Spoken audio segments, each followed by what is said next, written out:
They came to a place called Golgotha, the place of the skull. There the soldiers offered Jesus wine to drink, mixed with gall. But after tasting it, he refused to drink it.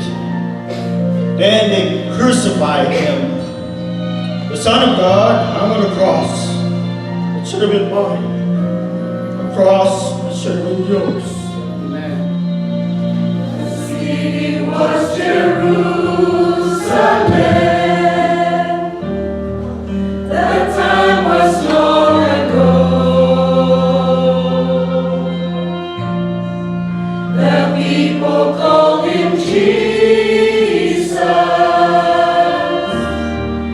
The crime was the love he showed,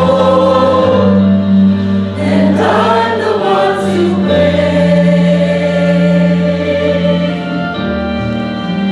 I caused all the pain. He gave himself the day he wore my crown.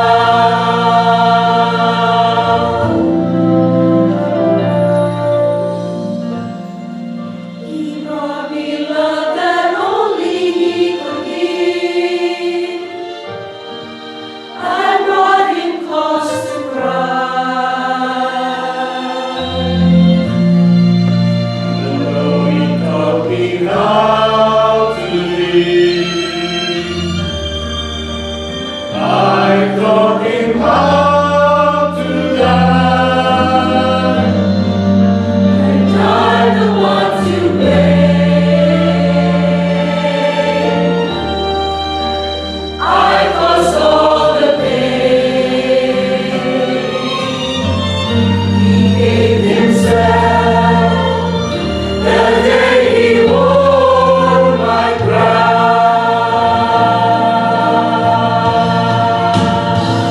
He could have called his holy Father and said, "Take me away, please take me away." He could have said, "I'm not guilty, and I'm not gonna stay, I'm not gonna pay." But he walked right through the gate, and then on Calvary. And as he fell beneath the weight, he cried, "Father, not my wish." And I'm the one to blame.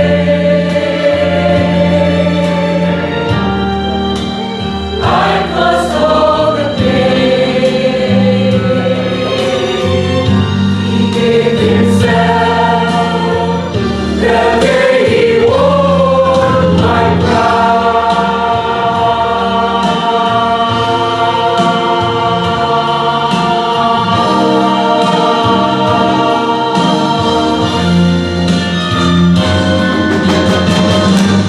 I'm the one to blame. I caused all the pain. He gave himself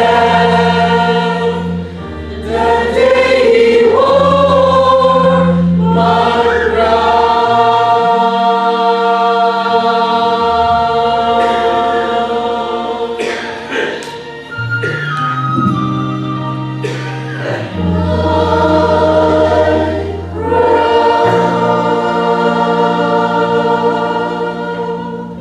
Father, into thy hands I commit my spirit.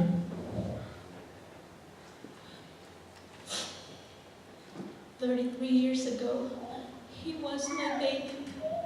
I carried him. I nursed him, cradled him in my arms 33 years ago. And now he's dead. Dead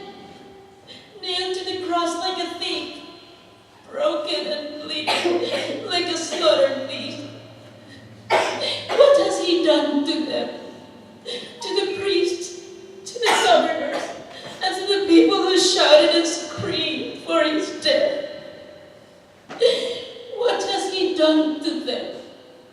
All he spoke were kind words of compassion and love, even to his enemies. My son, I never knew it would end this way. I watched you walk with the weight of the heavy cross on your shoulders. I trembled with every blow that drove the nails into your hands and feet. Each blow pierced my heart and soul. Jesus, my beloved son, I can only watch you from a distance. I cannot hold your broken body on the cross. My arms cannot reach you.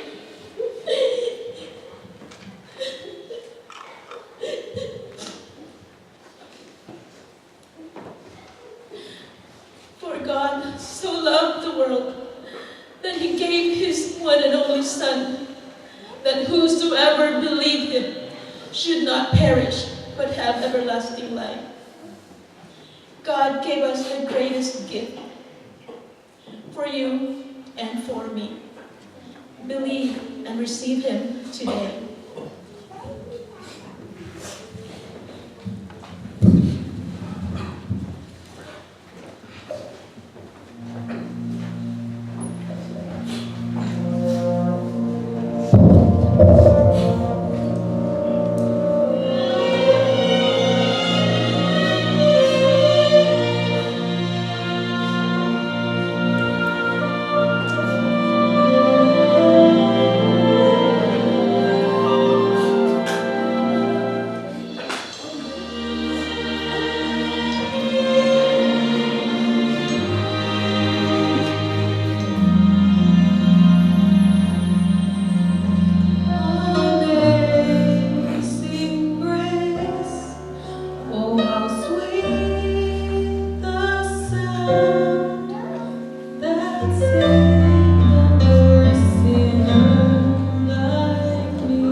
Next day, the one after preparation day, the chief priests and the Pharisees went to Pilate. Sir, they said, we remember that while he was still alive, the deceiver said, after 3 days, I will rise again. So give the orders to the tomb to be made secure until the 3rd day. Otherwise, his disciples may come and steal the body. And tell the people that he has been raised from the dead. This last deception will be worse than the first. Take a guard, Pilate answered. Go make the tomb as secure as you know how. So they went and made the tomb secure by putting a seal on the stone and posting the guard. The Roman guards grumbled and complained, 'cause they'd been assigned to guard a Jewish tomb. While Mary and her friends, still numbing and believe, went to work preparing spices and perfume. A servant tossed a turd, kept tugging at his ear, just to make sure it still was there. While priests on duty talk about a curtain turning too, and how much it would cost to be repaired. It was an early Sunday morning in Jerusalem, and it seemed that life was almost getting back to normal when In a heartbeat, everything changed. In a heartbeat, this world will never be the same.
Why coming back?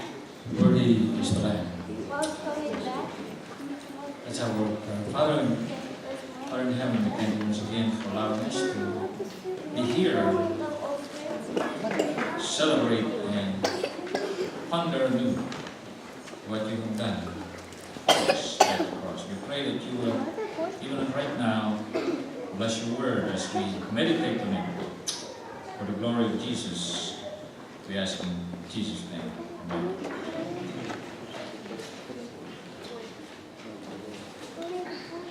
Our meditation this evening is based on the question that was given to us in John 3:16. For God so loved the world, it says here, that He gave His only begotten Son, that whoever believes in Him shall not perish but have eternal life. The question that I would like for us to answer this evening is, what kind of Son did God give to us, this world? You. Whether you recognize it or not, you are part of those who are supposed to be the recipient of this gift from God, His only begotten Son. Until today, there are a lot of questions still being debated as who really Jesus is. A lot of people believe that He's just a great teacher or a great miracle worker. Some say a great exemplar, someone you can follow and pattern your life. But according to the passage we've read and was signed here, is that He is the only begotten Son of God. And that's the first thing that we can learn from this passage. What kind of Son did the Father give the world, give you? First is because He is a unique Son, the only begotten Son. In other words, there is no one in the whole universe like Jesus. Not only that there's only one who would carry that awful cross for you, that is unique enough. I don't think there's anybody here in this world who will do that for you and for me.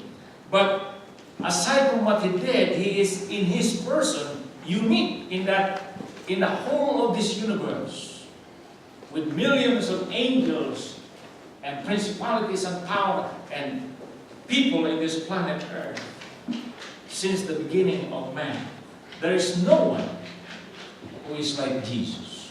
He is unique, the only one. The second thing is that He's not only the unique Son of God, He is the glorious Son of God. Because if you read the beginning of this Gospel of John, at the very beginning, chapter 1, reading from verse 1 to 3, it says, "In the beginning was the Word, and the Word was with God, and the Word was God. He was in the beginning with God.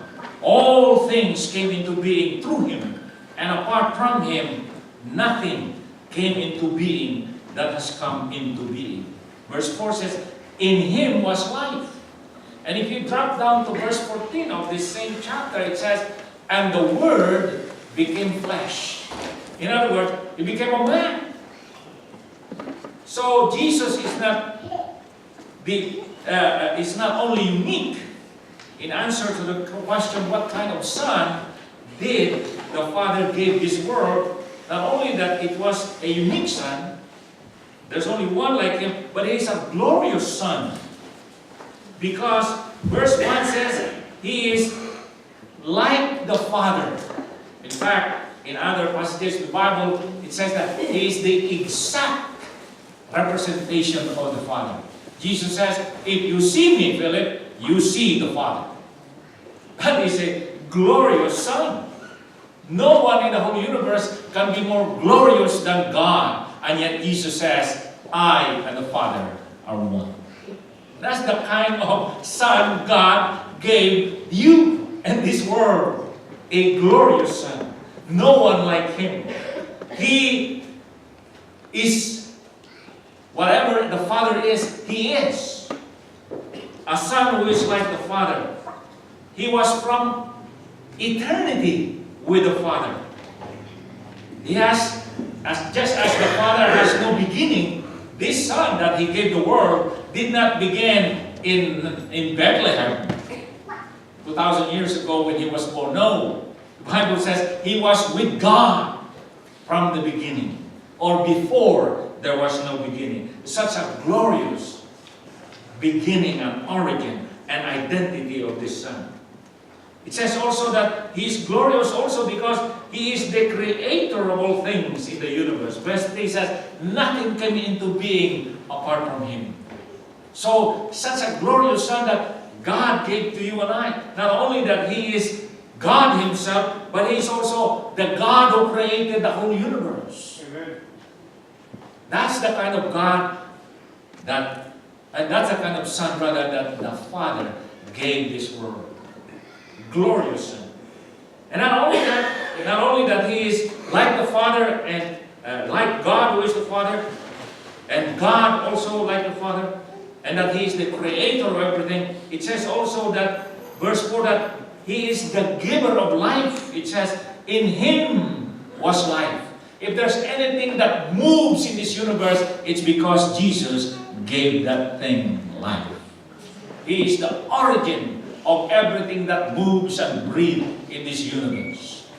Whether visible or invisible. The Bible says, Paul says in Colossians, everything in heaven and on earth, visible and invisible, was created by the Son. And that's the Son that God says here, the Word, it says John 3:16, He gave His Son. That's the Son who created the whole universe. That's the Son who gave life to everything that moves. By the way, He also gave you life.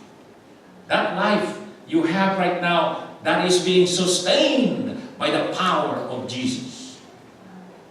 That life will always be with you until the day God takes it back. But as long as Jesus gives you that life, you can enjoy it, whether you thank Him or not. But that should be good reason enough to come to a place like this on a Sunday or any given day when we celebrate and worship God. Why? Because the only reason why you and I live is because of Him. So sometimes I may wonder why people don't realize that. Maybe they don't know. It's good that you are here this evening to know that Jesus, the one who was crucified,